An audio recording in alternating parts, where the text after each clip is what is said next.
अस्सलाम वालेकुम। बोल न्यूज़ के साथ मैं हूं फराज अहमद और मैं हूं अफशीन कुरैशी। हेडलाइंस आपने जानी, बुलेटिन का आगाज करेंगे। गवर्नर मोहम्मद बलीगुर रहमान ने पंजाब असम्बली का इजलास आज सुबह 10 बजे तलब कर लिया। पंजाब असम्बली इजलास में 9 मुंतखब अरकान हल्फ लेंगे। स्पीकर पंजाब असम्बली सब्तैन खान 9 मुंतखब अरकान से हल्फ लेंगे। इजलास में स्पीकर और डिप्टी स्पीकर के इंतखाब का शेड्यूल जारी किया जाएगा। और गवर्नर सिंध ने सिंध असम्बली का इजलास हफ्ता 24 फरवरी को सुबह 11 बजे तलब कर लिया है। कामरान टसोरी ने असम्बली इजलास बुलाने की समरी पर दस्तखत कर दिए। स्पीकर 9 मुंतखब अरकान से हल्फ लेंगे। इजलास में स्पीकर और डिप्टी स्पीकर के इंतखाब का शेड्यूल भी जारी होने का इम्कान है। कौमी असम्बली इजलास बुलाने के लिए समरी सदर मुमलिकत डॉक्टर आरिफ अलवी को भेज दी। ज़राए वजारत पार्लिमानी उमूर के मुताबिक सदर मुमलिकत आइंदा 2 रोज़ का कौमी असम्बली का इजलास बुलाएंगे। कौमी असम्बली के लिए 26 से 28 फरवरी की तारीख तजवीज़ की गई है।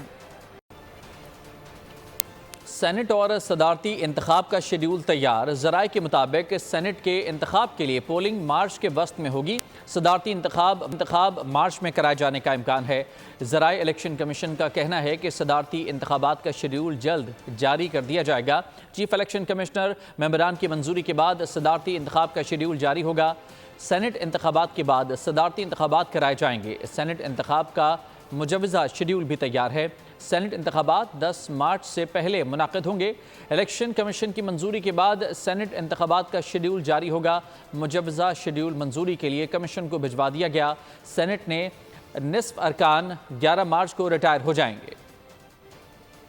सेनेट और सदारती इंतखाबात का शेड्यूल तैयार हो चुका है। ज़राए के मुताबिक सेनेट के इंतखाबात के लिए पोलिंग मार्च के वस्त में होगी। सदारती इंतखाब मार्च में कराए जाने का इम्कान है, जबकि इलेक्शन कमीशन के ज़राए के मुताबिक सदारती इंतखाबात का शेड्यूल जल्द जारी किया जाएगा। चीफ इलेक्शन कमिश्नर मेंबरान की मंजूरी के बाद सदारती इंतखाबात का शेड्यूल जारी होगा।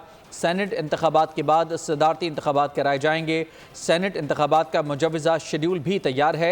सेनेट इंतखाबात 10 मार्च से पहले मुनाक़िद हो जाएंगे। इलेक्शन कमीशन की मंजूरी के बाद सेनेट इंतखाबात का शेड्यूल जारी होगा। मुजवज़ा शेड्यूल मंजूरी के लिए कमीशन को भिजवा दिया गया है।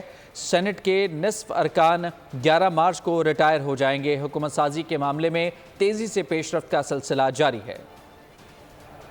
बानी चेयरमैन पीटीआई एक बार फिर गैर मुल्की इदारों को मुल्क में मुदाखलत का कहने लगे। बानी पीटीआई ने IMF को खत लिखने का फैसला कर लिया। बैरिस्टर गौहर अली खान और सेनेटर अली जफर ने बानी पीटीआई से मुलाकात के बाद अडियाला जेल के बाहर मीडिया से गुफ्तगू करते हुए कहा, बानी पीटीआई IMF को खत लिखेंगे। गुड गवर्नेंस मैंडेट के दावेदार जमहूरियत के अलमबरदारों ने मुल्क की खुद मुख्तारी दाव पर लगाने की ठान ली। भी IMF को ये कहा था कि आप इंश्योर करें free and fair and transparent election हो। दोबारा भी कहेंगे, जहाँ से भी इन्फ्लुएंस हो, हमने यही कहा है कि ये अवाम का मैंडेट है। पाकिस्तान का प्रोग्राम के बारे में नहीं लिखा हुआ। हमने पहले भी वार्न किया था कि अगर इलेक्शन फ्री फेयर ट्रांसपेरेंट नहीं होंगे तो पाकिस्तान की इकानमी सफ़र होगी। इमरान खान साहब ने कहा है उनकी तरफ से आज एक ख़त जारी होगा और वो ख़त जो है वो IMF को जारी किया जाएगा। IMF और यूरोपियन यूनियन, उनका एक अपना मैंडेट है, अपना एक चार्टर है और वो चार्टर ये कहता है कि मुल्क में उसी वक्त वो काम करने की इजाज़त देंगे, उसी वक्त लोन देंगे। उसकी कंडीशन ये है कि मुल्क में गुड गवर्नेंस हो, और गुड गवर्नेंस तब भी होती है कि मुल्क में जमहूरियत हो।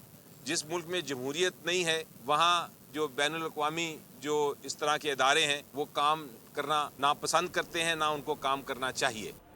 इलेक्शन में मुबैना धांधली के खिलाफ PTI का IMF को ख़त लिखने का ऐलान। शर्जील मेमन ने कहा कि एक सियासी जमात को इक़्तिदार की हवस है। आलमी मालियाती इदारे को कहा जा रहा है कि पाकिस्तान की मदद ना करे। मुल्क के खिलाफ इससे ज़्यादा गिरी हुई हरकत क्या होगी। अता तारड़ ने कहा कि इस टोले ने मुल्क की मैशत को तबाह कर दिया। माजी में भी आलमी मालियाती फ़ंड को कहा था कि पाकिस्तान के साथ मुआहदा ना किया जाए। ये लोग पाकिस्तान को तबाह करना चाहते हैं। एक सियासी पार्टी इक़्तिदार की हवस में, इक़्तिदार की लालच में इस हद तक गिर सकती है। ये जो अमल है, इससे गिरा हुआ अमल पाकिस्तान की तारीख में कभी नहीं हुआ होगा। जो कि कहते जी हम मुदाखलत नहीं चाहते, हम कोई गुलाम नहीं है, हमारे मुल्क के फैसले हमारे मुल्क में हो, वो बैरूनी ताकतों को इस बार दावत दे रहे हैं कि पाकिस्तान की इमदाद रोक दी जाए। अगर मुझे मेरा इक़्तिदार नहीं मिलता, अगर मुझे मेरे इलेक्शन के जो मेरे रिजर्वेशन है वो दूर नहीं होते। मुल्की मईशत को नुकसान पहुंचाने की कोशिश करें। ये डिजिटल दहशतगर्दी पे आ गए और अब ये दोबारा IMF को खत लिख के मुल्की मईशत का बेड़ा गर्क करना चाहते हैं। और ये IMF को खत लिखने की जो रिवायत है, जो पिछली दफा भी इनका जो एक मजमूम कोशिश थी वो पकड़ी गई, जिसमें एक मनसूबा बंदी के तहत ये आपस में तय करके मुल्की मईशत को नुकसान पहुंचाने के लिए और मुल्क को डिफॉल्ट करवाने के लिए, दिवालिया करवाने के लिए मनसूबा बंदी कर रहे थे। मुआशी माहिर खान नजीब ने अली जफर का बयान गैर मुहतात करार दे दिया। कहा सियासी क़यादत को सोचना पड़ेगा, प्रोग्राम की राह में रुकावट ना डाले, डिफ़ॉल्ट से बचने के लिए IMF के पास जाना पड़ेगा। पाकिस्तान को इस वक्त जिन माशी चैलेंजेस का सामना है, बट पाकिस्तान को ना सिर्फ ये प्रोग्राम कंप्लीट करना है बल्कि आगे देखना है कि पाकिस्तान एक नए प्रोग्राम का इजरा कर। आप इमेजिन करें कि पिछले साल पाकिस्तान की जो वो थी ग्रोथ, वो नेगेटिव, इस साल पाकिस्तान की ग्रोथ जो है वो नियर 2% आएगी। ये हमारी जो पॉपुलेशन ग्रोथ है उसको भी नहीं कवर करती। सो per capita income further drop करेगी। पाकिस्तान का मालियाती खसारा, पाकिस्तान का एनर्जी सेक्टर के खसारे और पाकिस्तान का करंट अकाउंट भी बड़ा चैलेंजिंग हो गया था, जिसको संभालने के लिए हमने अपनी इंपोर्ट्स पे कदगन लगाई। ये ऐसी एहदाफ हैं जो पाकिस्तान की एक अच्छी पिक्चर पेंट नहीं कर रहे। To give comfort, to give जिसे कहेंगे तकवियत, हमने एक IMF का प्रोग्राम किया। ये 9 माह का इंटरिम अरेंजमेंट था, इसका मकसद पाकिस्तान को राइड आउट कराना था। साबिक कमिश्नर रावलपिंडी लियाकत चट्टा ने इलेक्शन कमीशन समेत तमाम पाकिस्तानियों से माफ़ी मांग ली। बोले मुझे सियासी जमात ने उकसाया, लालच में अंधा होकर इल्ज़ाम लगाया, झूठ बोला, अपने किए पर नादिम हूँ, शर्मिंदा हूँ। साबिक कमिश्नर ने इलेक्शन कमीशन तहकीकाती कमेटी में बयान रिकॉर्ड करा दिया। एतराफ़ किया कि चीफ जस्टिस का नाम जानबूझकर शामिल किया ताकि अवाम में नफरत पैदा हो सके। फांसी से शुरू होने वाला झूठ बयानिया माफी पर आ गया। साबिक कमिश्नर रावलपिंडी लियाकत चट्टा ने इलेक्शन कमीशन से माफी मांग ली। तहकीकाती कमेटी में बयान रिकॉर्ड करा दिया। लियाकत चट्टा ने इंकिशाफ किया कि 11 फरवरी को सियासी जमात के रहनुमा ने मुलाकात करके मुझे लालच दी, मराद में पेशकश की और उकसाया। लियाकत चट्टा ने बताया कि इन्हें इलेक्शन को धांधली ज़दा साबित करने के मंसूबे का टास्क दिया गया था। मंसूबा पूरा करने पर आला ओहदे की यकीन दहानी भी कराई थी। मंसूबा साज ने कहा, पहले इस्तीफा दो जिसमें धांधली का इल्जाम शामिल हो, लेकिन खदशा था कि इस्तीफे का असर न हो, इसलिए जज्बाती और ड्रामे से भरपूर प्रेस कॉन्फ्रेंस करने का फैसला किया। मुझे मशवरा दिया गया प्रेस कॉन्फ्रेंस में खुदकुशी और मुझे फांसी पर लटका दो जैसे जज्बाती जुमले बोलो। चीफ जस्टिस का नाम जान पूछकर शामिल किया ताकि अवाम में नफरत पैदा हो। साबिक कमिश्नर ने एतराफ किया कि रिटायरमेंट की वजह से बहुत दबाव में था। तमाम जिम्मेदारी कबूल करता हूँ और हुक्काम के आगे सरेंडर करता हूँ। बशमूल इलेक्शन कमीशन, मुझे कभी किसी ने धांधली की कोई हिदायत नहीं दी। अपने बयान पर बहुत शर्मिंदगी है, कौम से माफी चाहता हूँ। PTI ने इंट्रा पार्टी इंतखाबात 3 मार्च को कराने का ऐलान कर दिया। चेयरमैन के उम्मीदवार अली जफर होंगे। बैरिस्टर गौहर की अडियाला जेल के बाहर मीडिया से गुफ्तगू। कहा, बानी PTI के हुक्म पर हम पार्लियामान में किरदार निभाएंगे।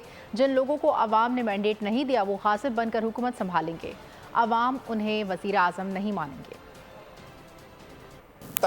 3 तारीख को पाकिस्तान तहरीक इंसाफ के पार्लियामेंट्री इलेक्शन होंगे। इस मरतबा इंशाअल्लाह ताला चेयरमैनशिप के लिए हमारे कैंडिडेट अली जफर साहब होंगे। PTI पार्लियामान की बालादस्ती पे यकीन रखते हुए हम इंशाअल्लाह ताला पार्लियामानी सियासत में रोल प्ले करेंगे। इंशाअल्लाह जो लोग उनके पास मैंडेट नहीं है, जिनके पास कोई हक नहीं है, अवाम ने उनको हक हुक्मरानी नहीं दिया कि वो उनके हुक्मरान बने, वो लोग गासिब के तौर पर अपनी कुर्सियों पे बैठेंगे। ये अपने आप को देखना चाहे तो किसी भी बाजार में जाए, अवाम इनको वज़ीर आज़म का ओहदा नहीं देंगे। PTI के बानी रहनुमा अकबर एस बाबर का इंटर पार्टी इलेक्शन कराने के फैसले को इलेक्शन कमीशन में चैलेंज करने का ऐलान। कानूनी मुशावरत के लिए वकला से मुलाकातें शुरू कर दी। अकबर एस बाबर ने कहा कि 22 दिसंबर को इलेक्शन कमीशन के फैसले के मुताबिक तमाम मौजूदा PTI की आदत कलादम हो चुकी है। यहाँ तक कि सुप्रीम कोर्ट के फैसले में बैरिस्टर गौहर खान को खुद नामजद करदा PTI का चेयरमैन करार दिया था। लिहाजा इस खुद साख्ता और खुद नामजद करदा कलदम PTI के आदत का इंट्रा पार्टी इलेक्शन के हवाले से किसी नई मुहिम जोई का भरपूर कानूनी और सियासी मैदान में मुकाबला करेंगे। مولانا فضل الرحمان بہت غصے میں انتخابات 2024 کو سب سے زیادہ بدترین قرار دے دیا۔ ان کا کہنا تھا کہ خیال تھا کہ یہ الیکشن شفاف ہوں گے، لیکن ایک بار پھر آئین کی بالادستی کو کچل دیا گیا۔ اگر 2 الیکشن مسلسل متنازع ہوں تو پھر پارلیمان کی اہمیت کیا ہوگی؟ مولانا نون لیگ اور پیپلز پارٹی پر بھی خوب گرجے، کہا مسلم لیگ، نون اور پیپلز پارٹی سب کے پیمانے ایک جیسے ہیں، اقتدار مل جائے تو الیکشن ٹھیک، نہ ملے تو دھاندلی ہوئی، کرسی بانٹ حکومت بننے جا رہی ہے، یہ کرسی تیری یہ کرسی میری پر 2 بڑی پارٹیوں کی لڑائی جھگڑا ہو رہا ہے۔ خیال تھا کہ 2024 کا الیکشن منصفانہ اور شفاف ہوگا، لیکن ایک بار پھر ہماری خواہش کو اور اس ملک میں آئین کی بالادستی جس طرح کچل دیا گیا ہے، مجھے اب فکر اس بات کی ہے کہ اگر ایک الیکشن کے بعد مسلسل دوسرا الیکشن بھی متنازع ہو تو پھر پارلیمان کی اہمیت کیا ہوگی؟ پاکستان مسلم لیگ نون، پاکستان پیپلز پارٹی کہ 2018 میں بھی آپ کا یہی مینڈیٹ تھا اور 2024 میں بھی آپ کا وہی مینڈیٹ ہے، لیکن اسی مینڈیٹ کے ساتھ آپ نے اس وقت کہا تھا دھاندلی ہوئی ہے اور آج کہتے ہیں الیکشن ٹھیک ہوا۔ حکومتیں بن جائیں گی، لیکن صرف کرسی کے لیے کرسی بانٹ، یہ کرسی تیری، یہ کرسی میری، یہ کرسی تیری، یہ کرسی میری۔ پیپلز پارٹی کی حکومت ہو اور مسلم لیگ شامل ہو یا مسلم لیگ کی حکومت ہو، پیپلز پارٹی شامل ہو، روز ایک دوسرے کو بلیک میل کرتے رہیں تو پھر ظاہر ہے کہ پیچھے خفیہ دیوار کے پیچھے ایک قوت ہوگی، اسی کے ہاتھ میں اس کے باغیں ہوں گی، وہی ان کو چلائیں گے۔ الیکشن کمیشن نے سندھ اور پنجاب میں مخصوص نشستوں کا اعلان کر دیا۔ سنی اتحاد کونسل کو پنجاب اسمبلی میں مخصوص نشستیں الاٹ نہیں ہوئیں۔ ذرائع کا بتانا ہے کہ مخصوص نشستیں دینے یا نہ دینے کا فیصلہ آج کیا جائے گا۔ انتخابات کے بعد مخصوص نشستیں دینے کا مرحلہ شروع۔ الیکشن کمیشن نے 2 صوبوں میں سیٹیں الاٹ کر دیں۔ پی ڈی آئی حمایت یافتہ سنی اتحاد کونسل میں شامل ہونے والے امیدواروں کو تاحال مخصوص نشستیں دینے کا اعلان نہیں کیا گیا۔ ذرائع الیکشن کمیشن کے مطابق مخصوص کوٹا دینے یا نہ دینے سے متعلق حتمی فیصلہ جمعے کے روز ہوگا۔ دوسری طرف الیکشن کمیشن نے پنجاب میں 74 خصوصی نشستوں کا اعلان کر دیا، جن میں 66 خواتین اور 8 اقلیتی سیٹیں شامل ہیں۔ خواتین کی 24 نشستوں کا نوٹیفیکیشن ابھی جاری نہیں ہوا۔ سندھ اسمبلی میں پیپلز پارٹی کو خواتین کی 20 اور اقلیتوں کی 6 نشستیں الاٹ کی گئی ہیں۔ ایم کیو ایم پاکستان کی 6 اور جی ڈی اے کی 1 خاتون رکن کا نوٹیفیکیشن جاری ہوا ہے۔ سندھ اسمبلیوں میں اقلیتوں کی 2 نشستوں پر ایم کیو ایم کا نوٹیفیکیشن جاری کیا گیا ہے۔ خیبر پختونخوا میں حکومت کی تشکیل کا معاملہ، سنی اتحاد کونسل سے اتحاد کے بعد پی ٹی آئی نے حکومت سازی کی تیاری مکمل کر لی۔ پی ٹی آئی کے حمایت یافتہ آزاد امیدواروں کی شمولیت کے بعد سنی اتحاد کونسل کو خواتین کی 26 مخصوص نشستوں میں 21 اور اقلیتوں کی تمام 4 نشستیں ملنے کا امکان ہے۔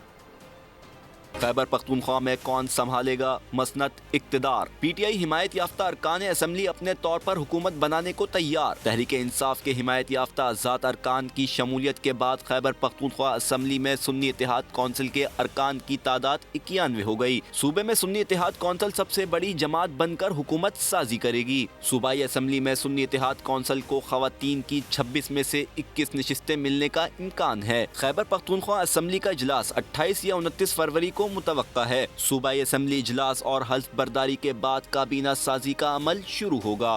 عوامی نمائندوں کے استقبال کی خصوصی تیاریاں قومی اسمبلی کی تزئین و آرائش زور و شور سے جاری ہے۔ محنت کشوں کی بڑی تعداد عوامی نمائندوں کو آرام دہ ماحول فراہم کرنے کے لیے کام میں جٹ گئی ہے۔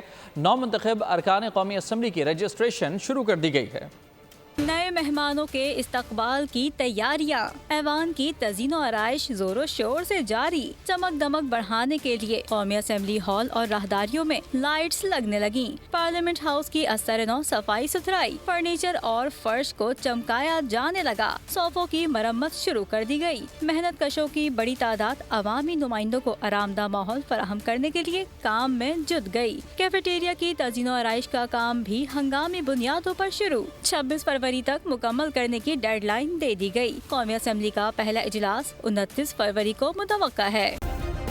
سبسکرائب کریں اور بیل دبائیں تاکہ کوئی خبر رہ نہ جائے۔